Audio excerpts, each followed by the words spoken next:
All aboard! Tickets, please. Find your seats. The train will be departing shortly. You're aboard the Sleepless Express, a direct journey into the darkness of the night. There are no sleeping cars available on this train. On this journey, you will experience the horrors found within the dark landscapes and endless black tunnels. You will hear things which will leave you frightened and disturbed. And remember, there will be no stops until the very end of the line. Brace yourself for the No Sleep Podcast.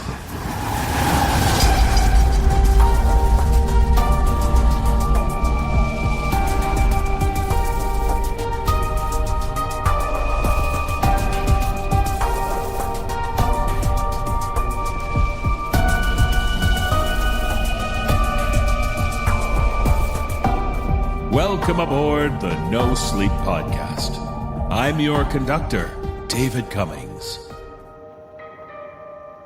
Like most people these days, you're likely aware of how difficult it can be to acquire some of this. Most people would love to have it, to own some of it, but it's a dream well outside of most people's budget in this day and age. No, I'm not talking about something you can hold. I'm talking about something you can stand on. I'm talking about real estate.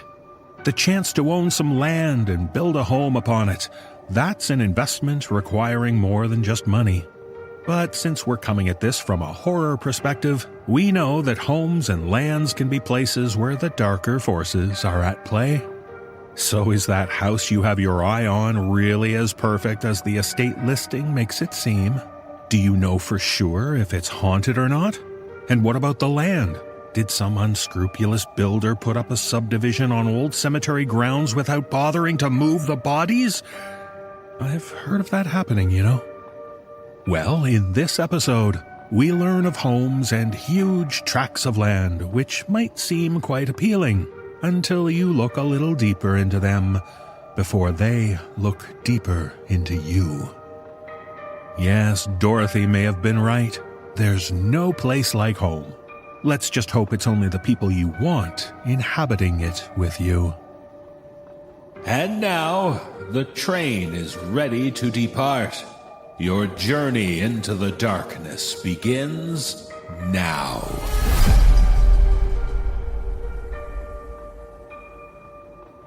In our first tale, we learn of a house newly listed on the market. Time to go check it out because plenty of people are interested. But in this tale, shared with us by author Steve Hudgens, we hear from some of the people who walked through the place, and we find out that this is a place you'd be best to avoid. Performing this tale with me are Aaron Lillis, Nicole Goodnight, Wafia White, Ellie Hirschman, Sarah Thomas, and Nicole Doolin. So drop in if you like. Just be fully braced for this particular open house.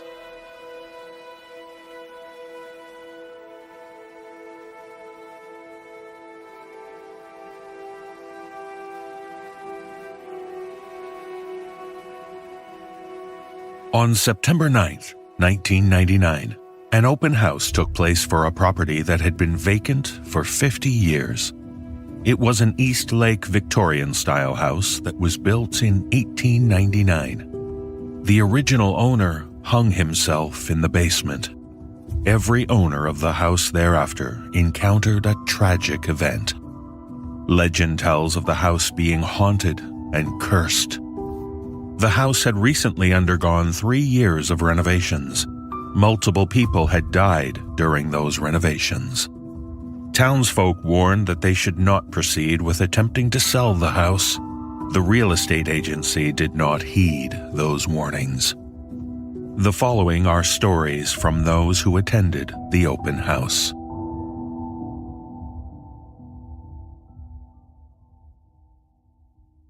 Harriet and George Loomis, 9 a.m. My husband and I were the first ones there that day. We were met by the realtor. Her name was Jean. She appeared to be in her late 30s. She had chestnut brown hair that was tied back in a bun. She was quite pretty, with bright blue eyes and a sparkling smile. Since we were the only ones there at the moment, we asked if she would show us around. She was happy to do so and was quite helpful. The tour ended in the basement. It was a full basement with dark stone walls and very little natural light. In the center of the main basement wall was a closet door. The door was constructed of extremely weathered wood, and there was a bolt on it. The realtor mentioned that she had never even noticed the door before and proceeded to open it. When the door opened, it made a loud whoosh that reminded me of the sound one might hear when opening a vacuum-sealed container. Jean reeled back and doubled over. We rushed to her side to see if she was okay. She was breathing heavily and had broken out in a sweat. We helped her up the basement stairs to the main floor of the house. She started coughing and appeared ill, but assured us she would be fine, so we left. Betty Carter, 9:39 a.m. When I entered the house, I could see the realtor sitting in a chair at the dining room table. It was a very long, rustic wooden table that was quite beautiful, so I commented on it. The realtor turned her head slowly in my direction, just now realizing I was there. She was pale and appeared ill. Look around all you want. I'll be here if you need me. I love open houses, so I always take my time. As I meandered through the second floor, I could hear the realtor talking downstairs. I hadn't heard the front door open, so I assumed that there were already other people in the house when I arrived that I hadn't seen. When I went back downstairs, I saw the realtor in the hallway. She was leaning against the wall like she was exhausted. She was staring forward and speaking, though, as someone else was there with her. But she was alone. I approached her and put my hand on her shoulder. It startled her. She whipped her head around in my direction, staring daggers at me. "Are you okay?" I asked. Do I look okay? She was pale and sweaty. Her eyelids appeared heavy. I answered her with honesty. "Quite frankly, no, you don't." She stared at me for a moment and seemed confused. I decided just to move along and look at the rest of the house, heading for the basement. As I reached out to turn the knob on the basement door, the realtor snapped at me. No! Do not go into the basement! I was confused. Why not? She stared up at the ceiling for several seconds and then lowered her head, fixing her gaze upon me. She pointed to the front door. I think you should leave now. I did just that. The most uneasy I felt that entire time was when I had to pass right next to her in the hall in order to get to the front door. I could hear the wheezing congestion of her lungs with every breath she took. I ran out of the house. Byron Henderson, 10:14 a.m. When I entered the house, I could hear soft cackling coming from upstairs. I just assumed it was other people looking at the house, so I didn't think much of it. I thoroughly checked out the first floor of the house. All the while, I continued to hear that laughter from upstairs. I didn't hear anyone talking, just that cackle. I was starting to get an anxious feeling as I went upstairs. The laughter didn't seem jovial in nature. It sounded sadistic. I walked down the hallway toward the strange giggling. The hall ended at a closed door. The laughter was coming from beyond the door. I softly knocked. There was no response to my knock, and the laughter continued. I gently opened the door. In the corner of the room, the realtor sat in a rocking chair. She was rocking back and forth methodically. Her hair was messy and frazzled. Her eyes were heavily bloodshot. She just sat there, rocking back and forth, staring out at nothing as she smiled and cackled. I got the hell out of there. Mildred Woods and Robert Mailer, 10:57 a.m. My boyfriend and I are into the macabre and just wanted to see the inside of this famous house we had heard so much about. When we entered the house, we were met by the realtor. She looked strange. Her hair was a mess. She was deathly pale with deep dark circles under her eyes, her expression blank. Welcome to the house. Let me show you around. She proceeded to take us on a tour of the entire house, and things got kind of weird. As we passed by the front room, she pointed to it. In 1901, Ebenezer Spain buried a hatchet into his wife's head in this room as she drank her morning tea. We then followed her as she started upstairs. Caroline Moss fell down these stairs in 1901. She broke her neck. When we reached the second floor and started down the hallway, she continued with the morbid history of the house. In 1914, Jack Cooper committed adultery in this hallway. She then stepped into a bedroom. This is the room where his wife shot him to death. We were creeped out, yet captivated as we followed her into the next bedroom. In this room, a young man named Sampson died of pneumonia. His mother joined him seconds after he took his last breath by slitting both of her wrists at his bedside. She then led us to the attic door. Yes, the attic. We followed her up a thin flight of steps to a small room.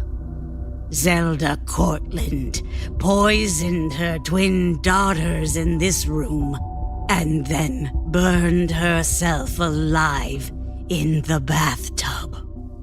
She led us back downstairs and seemed excited as she directed us into the kitchen. The kitchen is marvelous. If you listen closely, you can hear the voices from the past. Can you hear them? I can. She appeared to drift off for several seconds before she noticed the kitchen window, which seemed to get her back on track. Through this back window, you can see the courtyard. In 1939, right over there, near the fence, Bernard Crosby buried his 7-year-old daughter alive. He then came into this kitchen, stood where I am standing now, placed both barrels of a shotgun in his mouth, and pulled the trigger. She was strangely giddy as she told us to follow her into the basement. Even though both of us enjoy dark tales and were fascinated by the sinister history she was rattling off, this was all incredibly unusual and spooky. Still, we'd gotten this far, so we thought we'd continue on and see what the basement looked like. When we got down there, she stopped in the center and pointed up to the rafters. This home's original owner hung himself from that rafter in 1899. It's the same rafter that the last person to ever live here hung himself from in 1949. She looked at us and smiled. It wasn't a pleasant smile, though. It was menacing. She held that disturbing smile as she picked up an axe and stared at us. That's when I noticed her eyes were solid black. If you don't leave now, I'll cut off your heads. I don't know why I thought she was kidding at first, but then I realized how serious she was. We turned and ran up the basement stairs and out of the house. Sarah McDougal, 11:27 a.m. I was supposed to meet my husband at the house, but he was held up in a meeting at work, so I went in alone. When I entered the house, I was struck by the silence. At the very least, I expected a realtor to be there. I did find a stack of one-sheets that provided some basic information about the house. They were sitting on a table near the entrance, so I figured the realtor was in the bathroom, or maybe they went out to grab a bite to eat. I decided to stroll through the house. It was perfect. Exactly what my husband and I were hoping for. We were looking for a historic house that incorporated modern technology while still salvaging a vintage atmosphere. Our plan was to turn it into a multi-room bed and breakfast. Yes, I was fully aware of the dark history surrounding the house, but I'm not superstitious. Quite frankly, I felt the legend of the house would help with bookings. I ventured upstairs first. It was quite lovely and had several rooms, which is what I wanted. Downstairs, I was stunned by the beauty of the kitchen and the dining room. I really couldn't have asked for more. I was ready to place a bid on the house right then, but first wanted to take a look at the basement. I opened the basement door and was mystified by how the steps seemed to disappear into darkness. I mean, I've seen some dark basements before, but this was ridiculous. As I started down the stairs, I was met by the subtle stench of decay. I assumed a dead mouse. As I descended the steps further, I noticed that the air felt heavy and humid. Odd for a basement. As I reached the bottom of the steps, I could hear a gentle creaking sound coming from the corner. That's when I saw her. Later, I found out it was the realtor. She had hung herself from one of the rafters. There was a noose tied tightly around her throat. Her head was tilted at an odd angle. It was obvious her neck was severely broken. Her complexion appeared pasty white with dark blue web-like veins bulging in her face. The creepiest thing was her eyes. Wide open but lifeless. And solid black. As she swayed back and forth from the rafter, it appeared as though she was staring directly at me.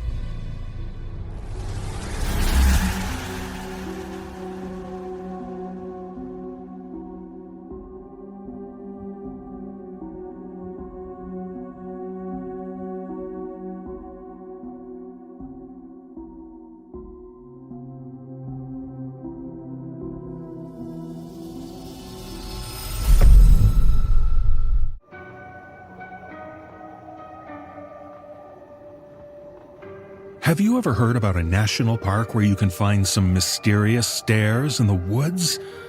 Yeah, me neither. But now imagine finding something a little more common among the trees. You see, as we'll learn in this tale, shared with us by author Monica Robinson, a young woman tells us about what she found out there, and about how this strange object was quite literally calling to her. Performing this tale are Mary Murphy and Kristen DiMercurio. So avoid strange stairs, and now you'd best avoid the telephone pole in the woods.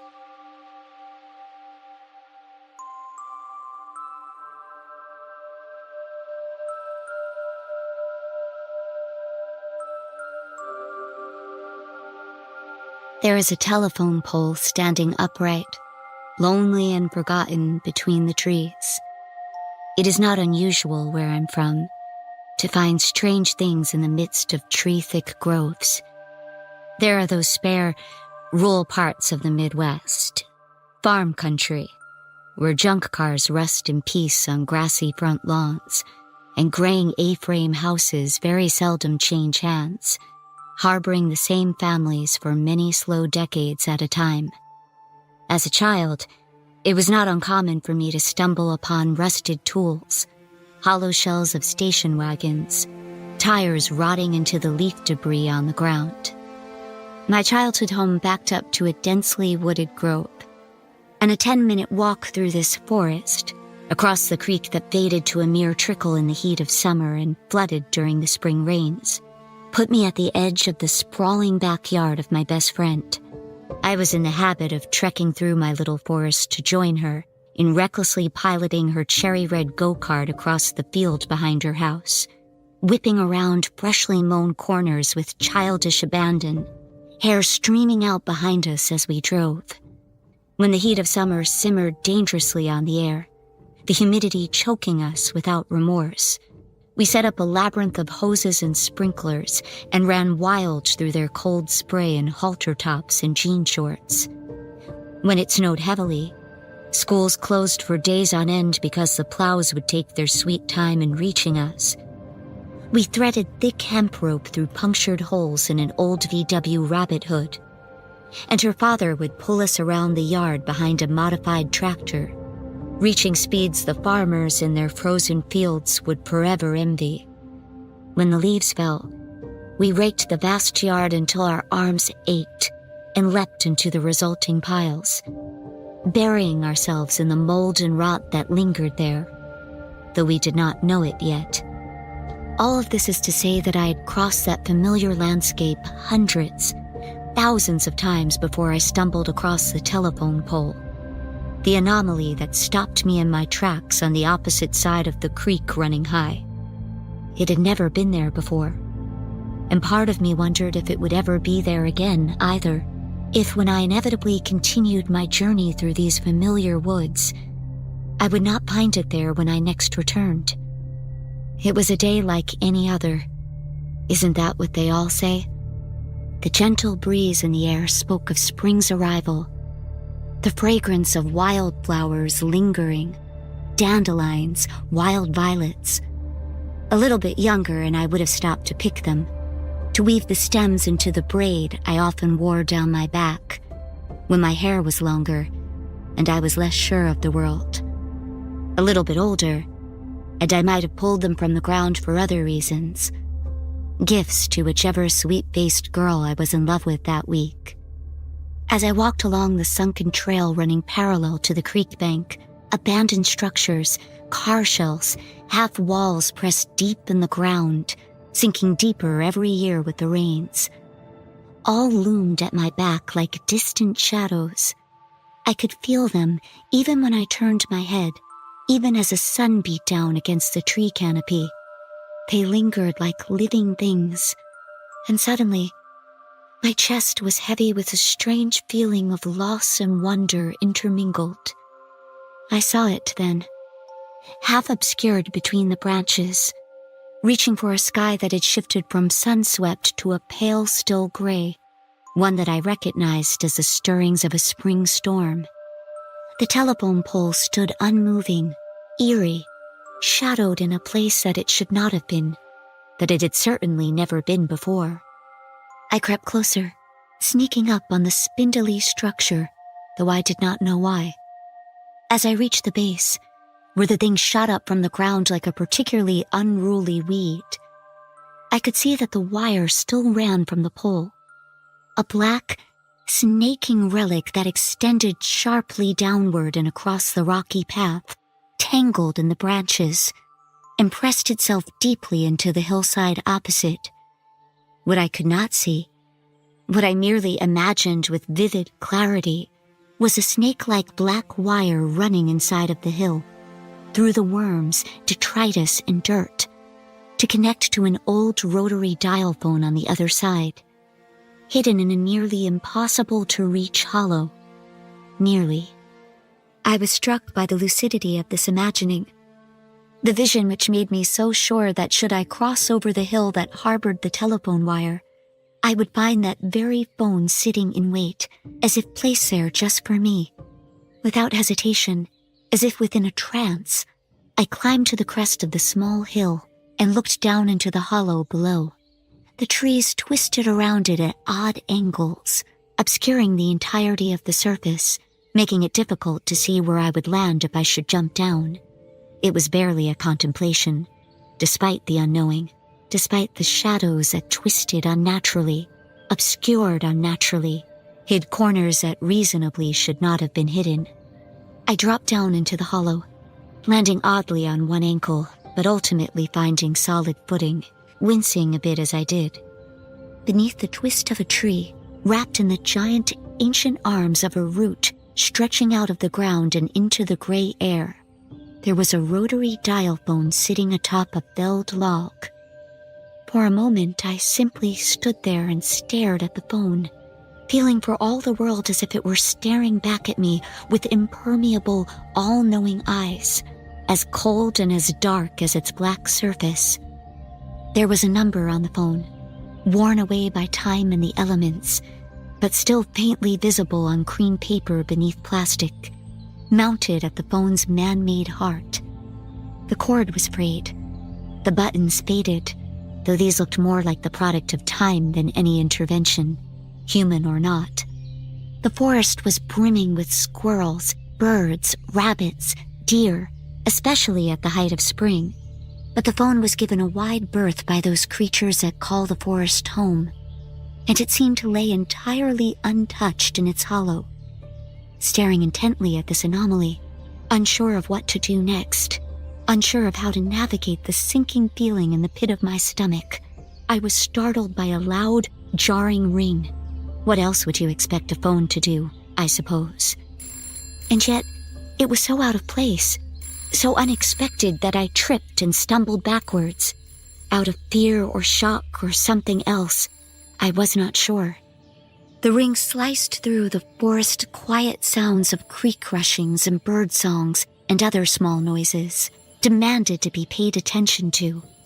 When I had righted myself again, I walked back toward the phone, slowly, dreading the moment I knew my hand would betray me, reach out, grab the receiver from the cradle, and answer whatever damned voice waited on the other end.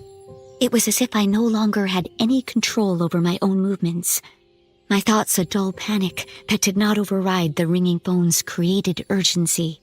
I took one step across the clearing in the hollow, another, until I found myself face to face with the cold, terrible thing.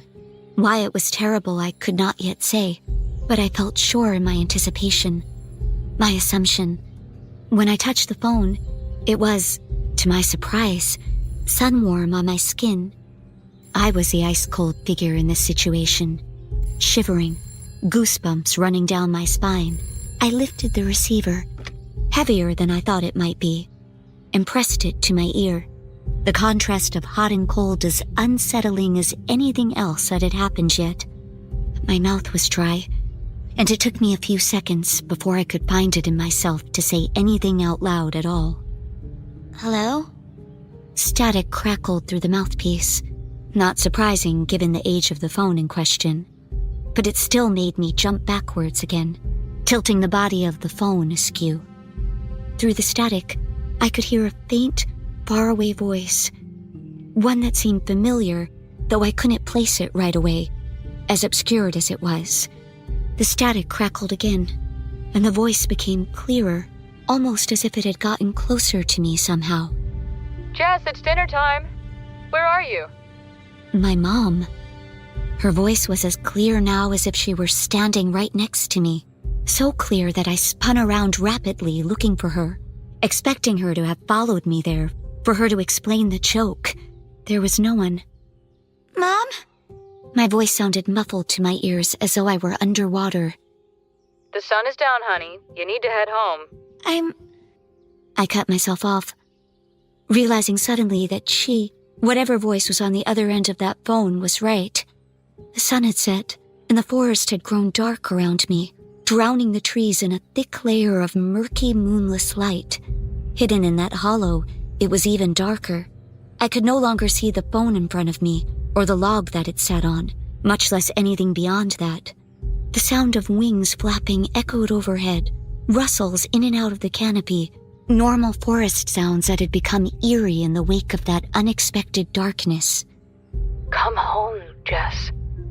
This time, I could have sworn that she was standing right next to me, whispering in my ear, the one that wasn't pressed against the phone. I swatted at the empty air, but my fingers touched nothing but leaves still warm with the sun. I slammed the phone down. Or at least I tried to. I couldn't see where the cradle was, nor did it seem to be where it had been moments before. I couldn't orient myself beyond the darkness itself.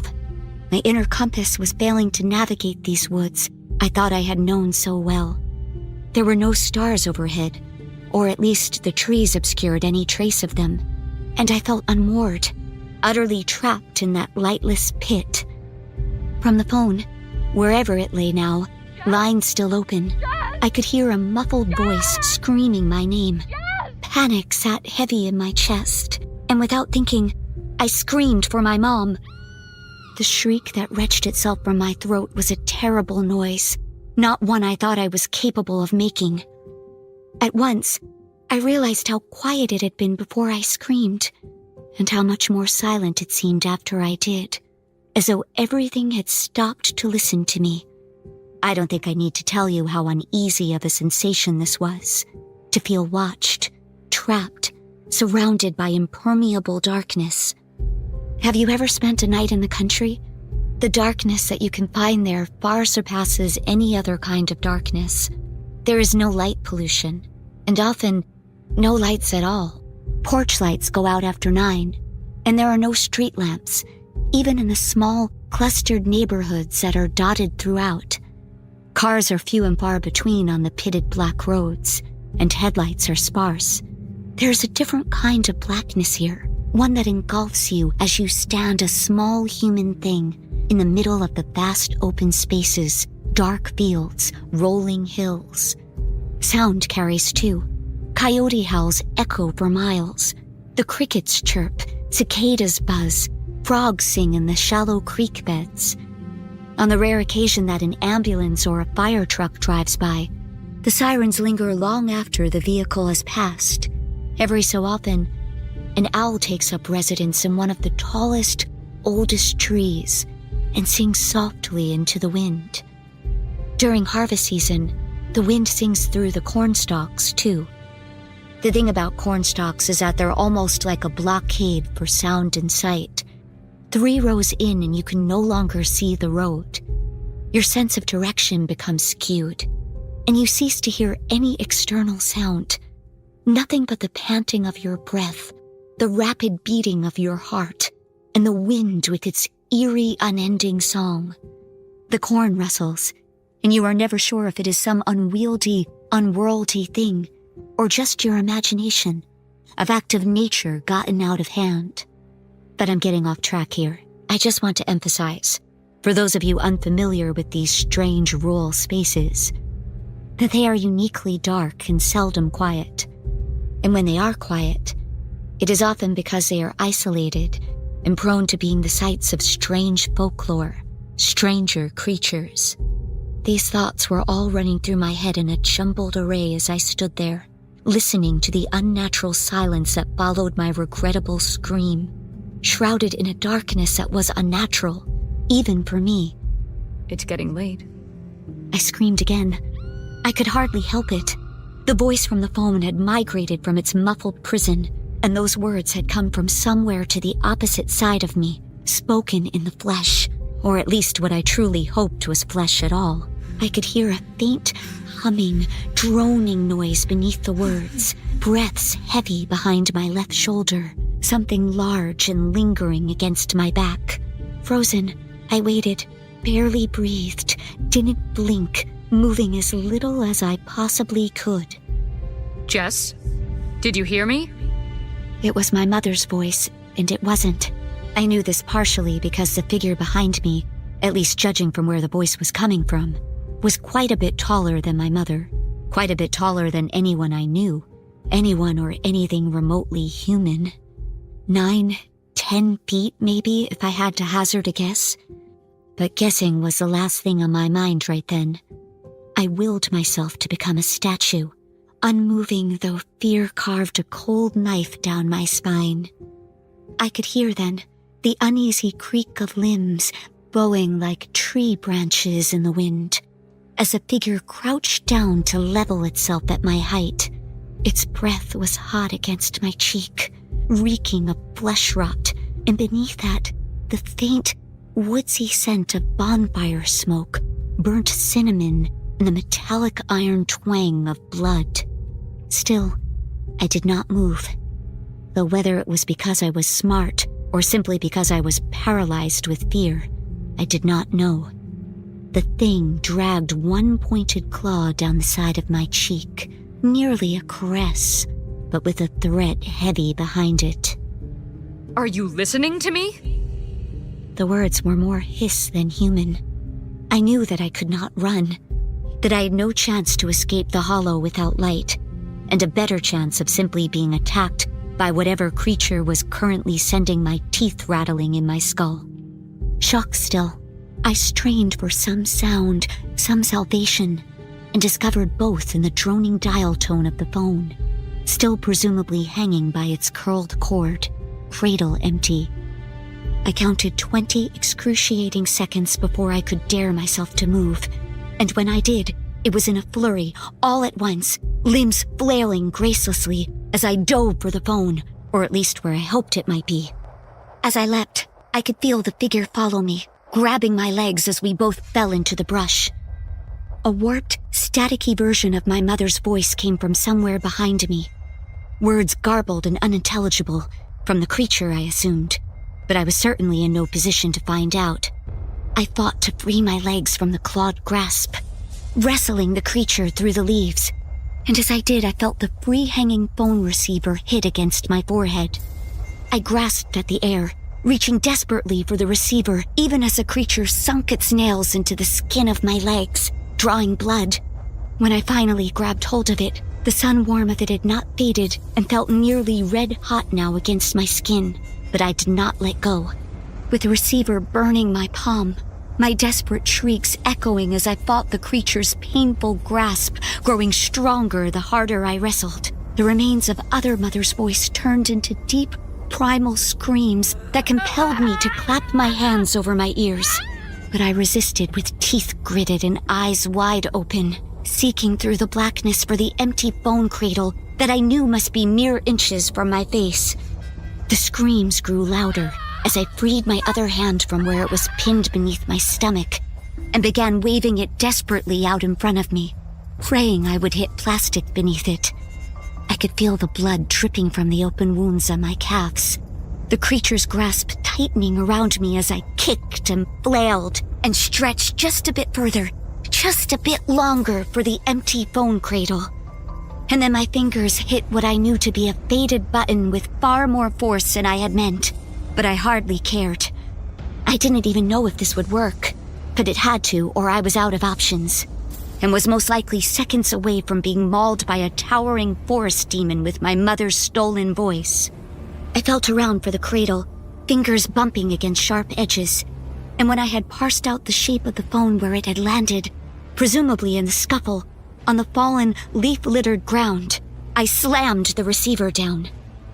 The change was instantaneous, as if nothing had even happened.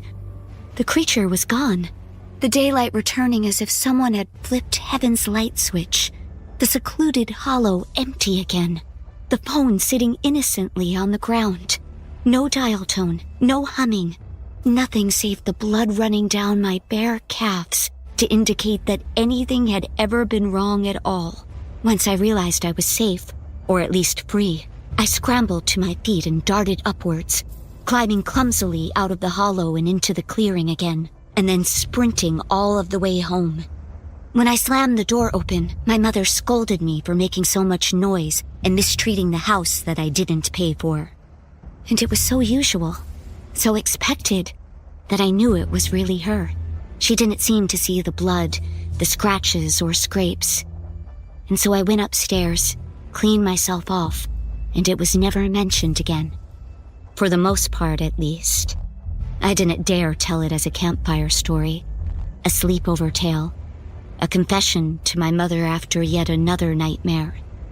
I didn't go into the woods for a long time after, taking the long way around to my friend's house and refusing to explain why.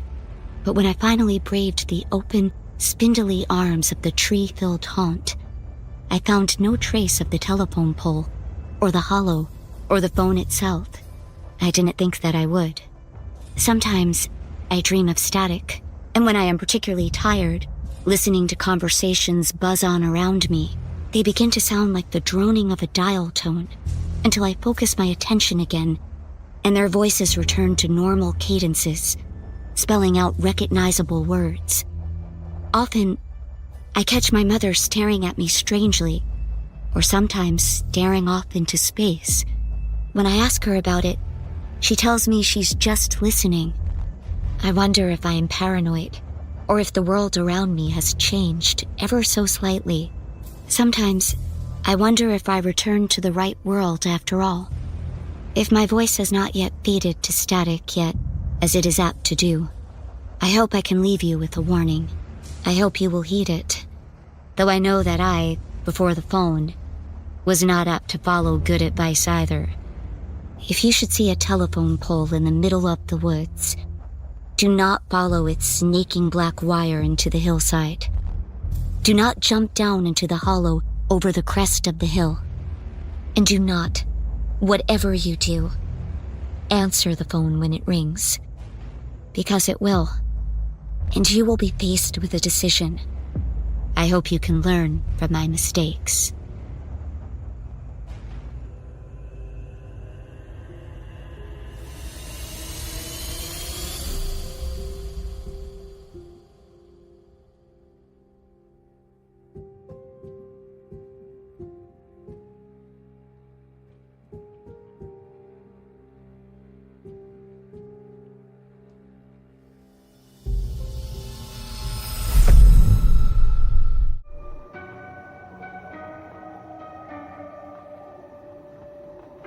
Growing up in a neighborhood meant finding fun places to play.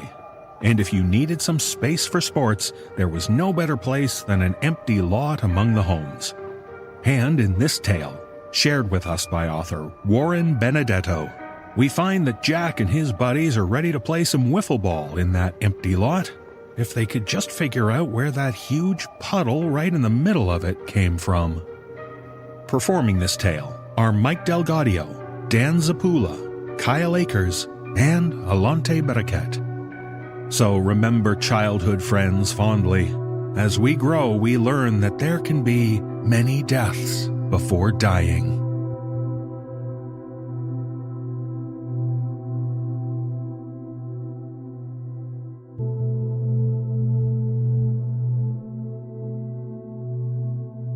The empty lot next to Eddie's house was the football field where Joe Montana threw the game-winning touchdown to Jerry Rice. It was the baseball diamond where Mark McGwire beat Jose Canseco in the most epic wiffle ball home run derby in MLB history. It was where Rambo took down the Predator with a Nerf gun, and where RoboCop blew the Terminator's head off with a Super Soaker.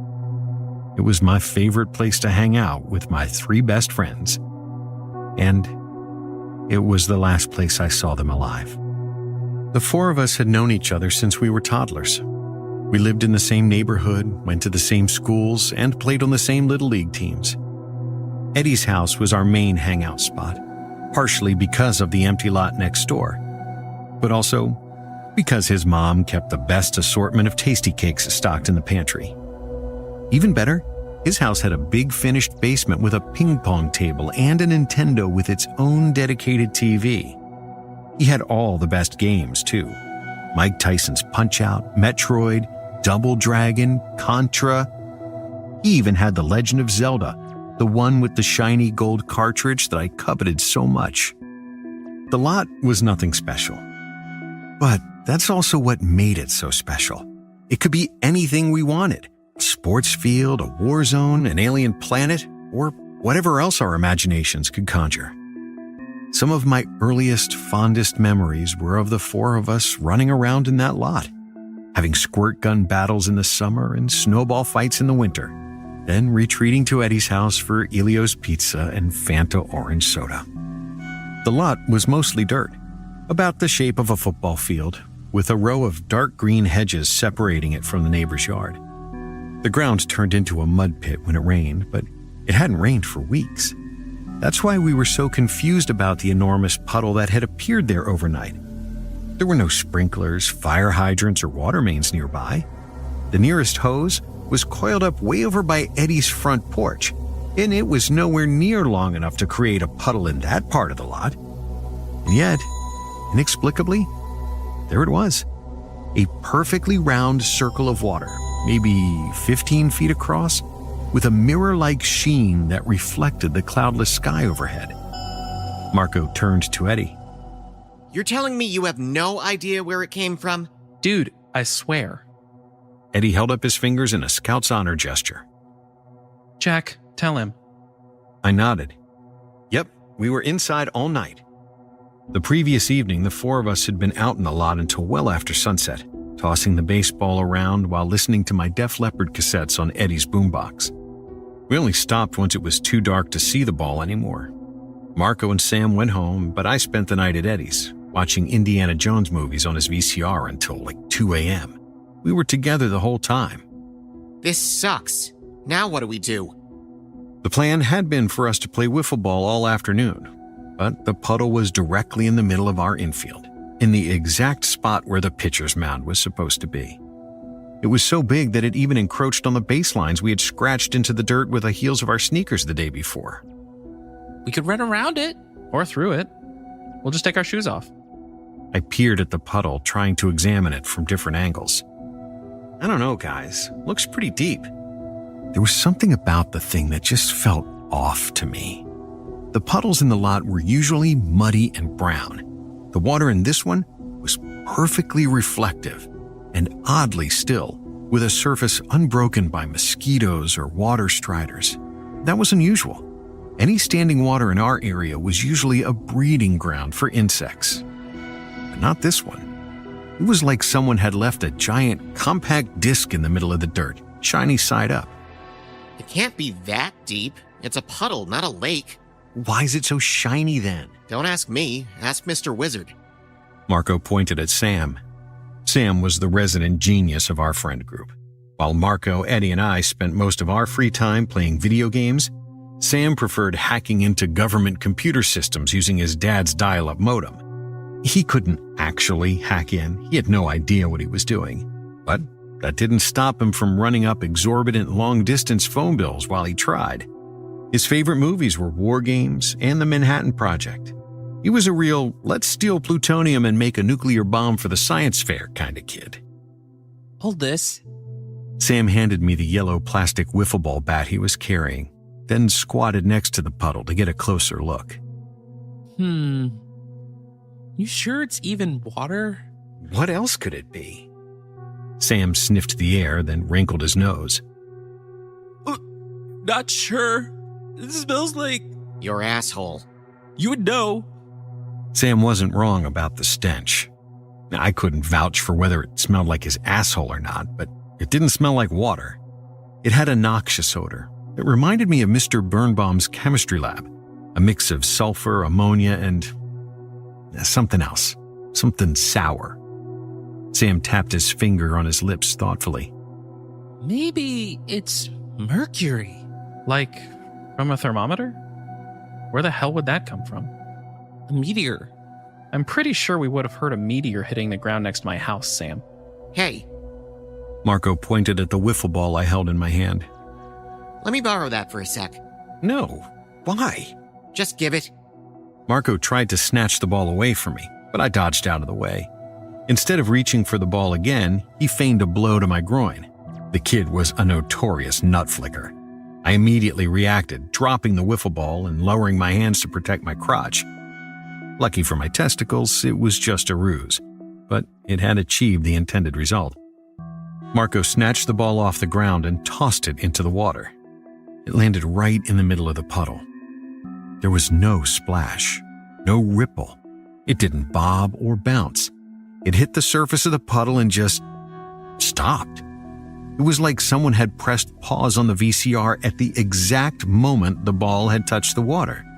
Then, ever so slowly, the ball sunk. That was strange, too. It was made of hollow plastic. It should have floated, but it didn't. Whoa, that was weird, right? Sam looked at us to gauge our reactions.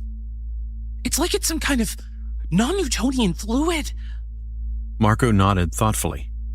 Yep, that's what I was thinking too. He clearly had no idea what the hell Sam was talking about. Now what do we do? About what? About the ball? Just go get it. And reach it how? With the bat. I looked at the yellow plastic bat in my hand. It was about 3 feet long, nowhere near long enough to reach the ball from where we stood. It's not long enough, dumbass. That's what she said. Why don't you just walk in? Why don't you just walk in? Use the bat. See how far down it goes. You do it. I held out the bat to Sam. Oh, my God. You're such a pussy. Give me that. Marco grabbed the bat away from me. My face flushed with a mixture of embarrassment and anger. Kids our age called each other pussies all the time. But I always took it personally. I couldn't help it. None of the other kids had a dad who was an actual goddamned war hero like mine was. He had saved like 15 guys in his unit in Vietnam, taking out an entire enemy encampment while getting riddled with bullets and shrapnel, then carrying the wounded one at a time back to the LZ to be airlifted to safety. He had 2 Purple Hearts, a Bronze Star, a Congressional Medal of Honor. He even met President Nixon. My dad would never call me a pussy. He was way too old-fashioned to ever use a word like that, but I always felt like, deep down, he must be thinking I was. I mean, I listened to music by guys who dressed like girls. I was more into books than sports. I didn't like to hunt, fish, or do any of the things that he did with his dad when he was my age. Hell, I was almost a teenager and I was still afraid of the dark.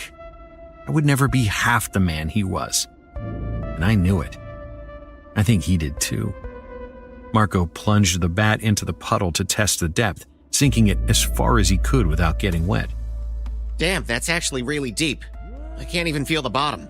Just like your mom. He pulled the bat from the water and shook it dry. Ha ha. So funny I forgot to laugh. Maybe it's like an old well or something. Or a sinkhole. That would suck. So much for playing wiffle ball again, or anything else. Marco handed the bat back to me. A wicked grin formed on his lips. Dare you to jump in? Yeah, right. Oh, what's the matter? You scared? No. Are you? Eddie began untying the laces of his Reeboks. I'll do it. See? Marco clapped Eddie on the back like a proud father. Eddie's not a pussy. Stop it. Stop what? I'm not a pussy. Okay. So prove it. I didn't move. I didn't say anything. My face felt like it was on fire. After a few moments of waiting, Marco nodded. That's what I thought. Pussy.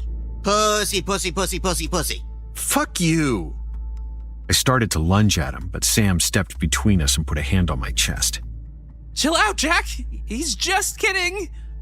He gave Marco a disapproving glare. Right? Right.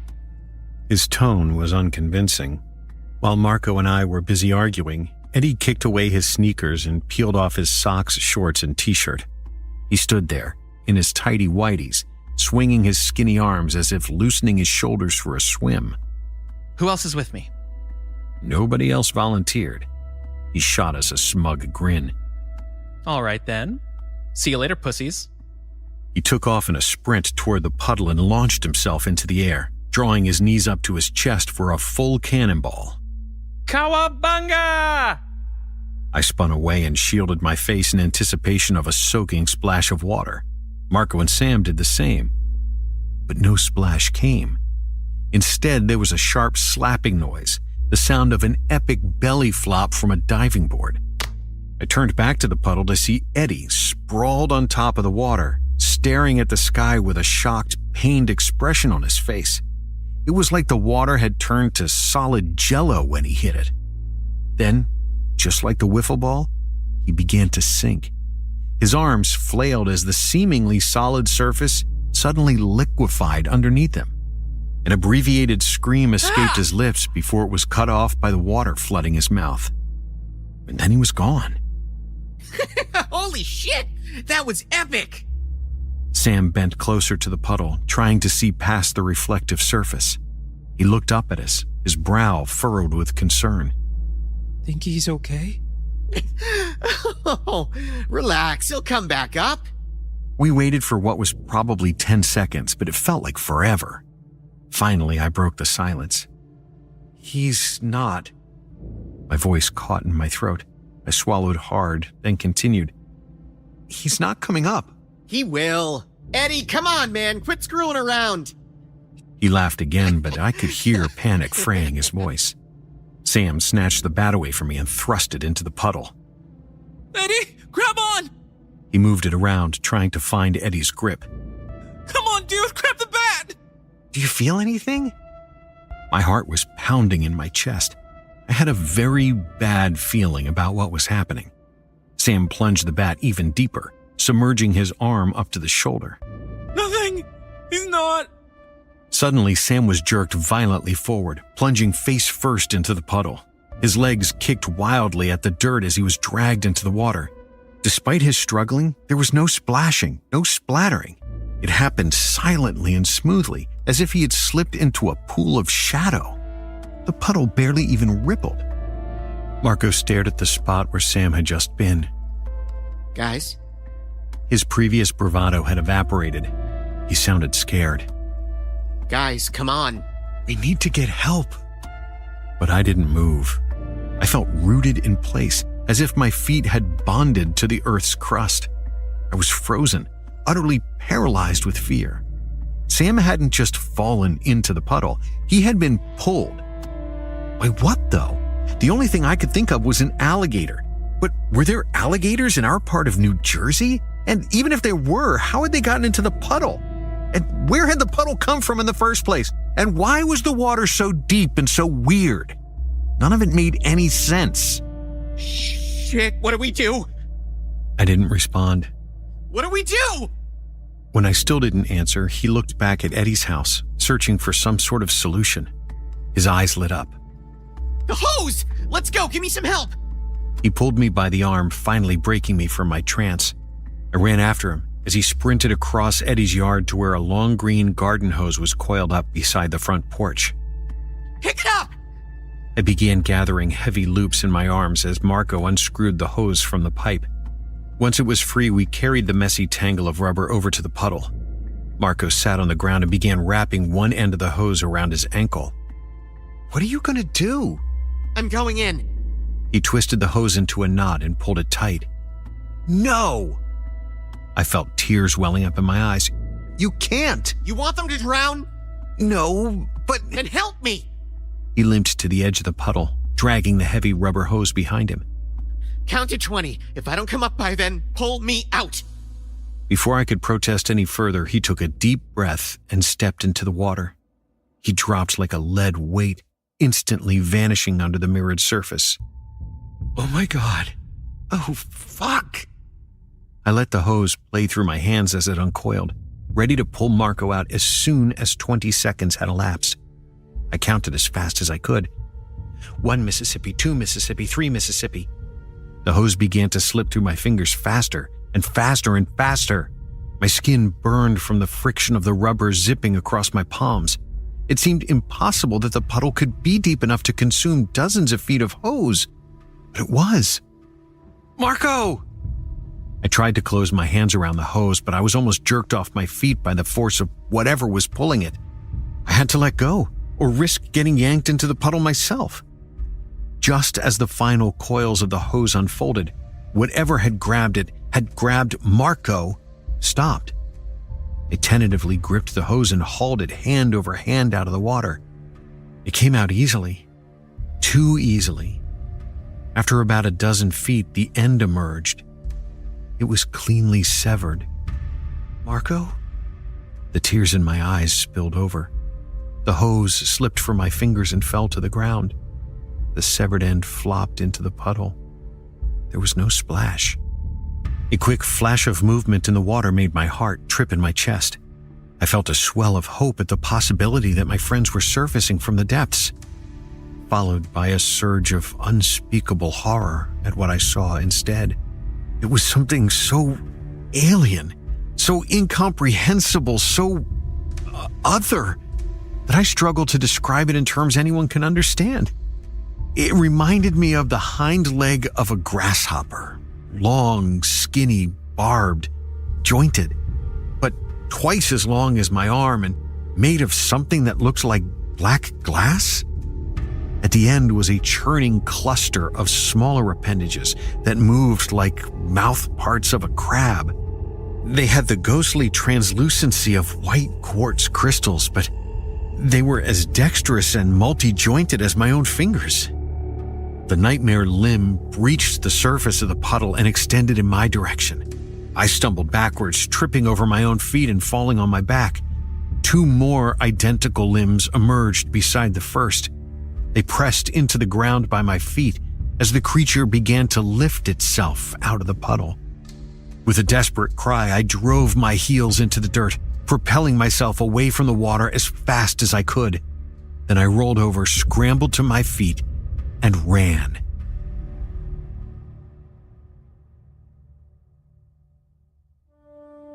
I ran past Eddie's house, down Grape Street, and all the way to my house on Peachtree Lane. Throwing the front door open, I sprinted across the kitchen to the phone on the wall and dialed 911. The operator thought I was making a crank call, but after a few minutes of pleading, I was able to convince her to send the rescue squad to Eddie's house. Then I hung up the phone and ran back the way I came. By the time I got to the lot, sweat-soaked and gasping for breath, the police were already there. But the puddle was gone. All that was left in the lot were Eddie's sneakers, socks, and t-shirt, exactly where he had tossed them. There was no sign of Eddie, Sam, or Marco. Just like the puddle, they had vanished. I explained to the police exactly what happened, but they didn't believe me. How could they? A disappearing puddle? Water that doesn't splash? A trio of giant grasshopper legs with alien finger mouths? I sounded like an insane person who had rented too many horror movies from West Coast Video. Instead, the police had a much more realistic theory. The boys had run away from home. They assumed I was covering for them, albeit badly, by concocting a crazy story to account for their disappearance. The cops could never explain why the boys might have run away or where they might have run away to, but it didn't matter. For the next 20 years, that was the official explanation. It's what Sam's parents believed when they moved back to Minnesota, what Marco's mom believed when she hung herself in the garage the next summer, and what Eddie's parents believed when they died in their sleep from carbon monoxide poisoning a few months ago. After Eddie's folks were gone, a wealthy investor bought the land and knocked down their house so he could build a new mini mansion on the property. With the addition of the empty lot next door, the new owner had enough room to add a tennis court, a putting green, and even an in-ground pool. It was during the excavation of the pool that a new clue to my friend's whereabouts was found. The construction workers hadn't dug up any bodies or bones or anything gruesome like that. But a dozen feet underground, in the exact spot where the puddle had been, they made an unexpected find. A large cave with a puddle of strange silvery liquid inside. And beside the puddle, an old wiffle ball, a yellow plastic bat, and a tangle of rotten garden hose. Some of the cops who had investigated my friend's disappearance were still on the force, so they immediately recognized the significance of the discovery. They contacted me and implored me to drive the 4 hours from my apartment in Pennsylvania so they could question me once again about what transpired that day. I decided to crash at my parents' house on Peachtree Lane while the police conducted their investigation. My dad had passed away a few years earlier, but his commendations were still proudly displayed in a case on the mantel, along with the famous photo of him shaking hands with Nixon after receiving his Medal of Honor. There was also a plaque with his favorite quote engraved on it, from Shakespeare's Julius Caesar. "Cowards die many times before their deaths. The valiant never taste of death but once." There was no question that my dad had died once and only once. But me, on the other hand, I had tried following in my dad's footsteps by joining the Army after high school, but I couldn't even make it through basic training. The closest I ever got to a Medal of Honor was winning the Saturday night darts championship at my local bar. And I was still afraid of the dark. I was the coward Caesar warned about, dying again and again every time I let my fears stop me from doing the right thing. The police forensics team spent the better part of a week poking through the dirt and clay for any other evidence that might provide a clue to my friend's whereabouts. But in the end, they found nothing. They closed the case again and told me I was free to go. but I didn't. Instead, I drove my rental car to the empty lot where my friends had disappeared. With the investigation complete and with construction yet to resume, it was easy for me to access the lot without anyone noticing. I ducked under the police tape, then slid down the steep side of the muddy hole to the entrance of the cave where the bat, ball, and hose had been found. It was a low, flat space, maybe 20 feet across, with a domed ceiling striped with sedimentary rock. The excavation had collapsed one side of the cave, turning it into rubble and exposing it to the open air. Even in the dark, the puddle inside was just as shiny and strange as I remembered. As I stared at the water, I thought about what happened that day, about how the lot, which had been such a source of joy for us, had turned into such a nightmare. I thought about Joe Montana and Jerry Rice, about Mark McGuire and Jose Canseco, about Terminator and RoboCop. I thought about Marco and Sam and Eddie. I thought about my father. If I had been more like my dad, maybe my friends would have still been alive. Not a day went by where I didn't wish I had gone into the water after them. Maybe I couldn't have saved them, but at least I wouldn't have had to live with the fact that I didn't even try. After a few minutes of standing in silence, I sat down on the rubble at the edge of the puddle, and I took off my sneakers. I removed my shirt and pants, folded them neatly on the ground, and then placed my shoes on top, along with my wallet, car keys, and flip phone. Then I closed my eyes, held my breath, and stepped into the water. It was warm, so warm that it barely registered as being wet. It felt comforting, almost womb-like. It surrounded me, cradled me, embraced me. As I allowed myself to sink into the Stygian abyss, I felt calm, peaceful, content. Then something grabbed my leg. I should have been scared. I should have been terrified. But I wasn't. For the first time in my life, I didn't feel any fear at all.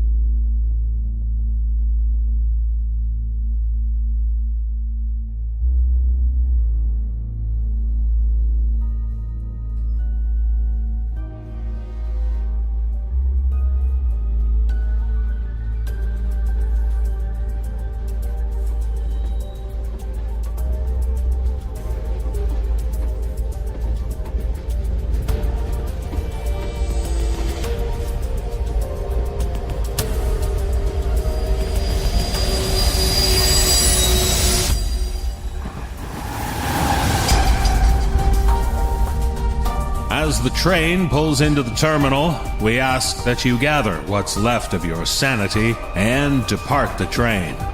Thank you for traveling with us on the Sleepless Express. The No Sleep podcast is presented by Creative Reason Media. The musical score was composed by Brandon Boone. Our production team is Phil Michalski, Jeff Clement, and Jesse Cornett. Our editorial team is Jessica McAvoy and Ashley McAnally. To discover how you can get even more sleepless horror stories from us, just visit sleepless.thenosleeppodcast.com to learn about the Sleepless Sanctuary.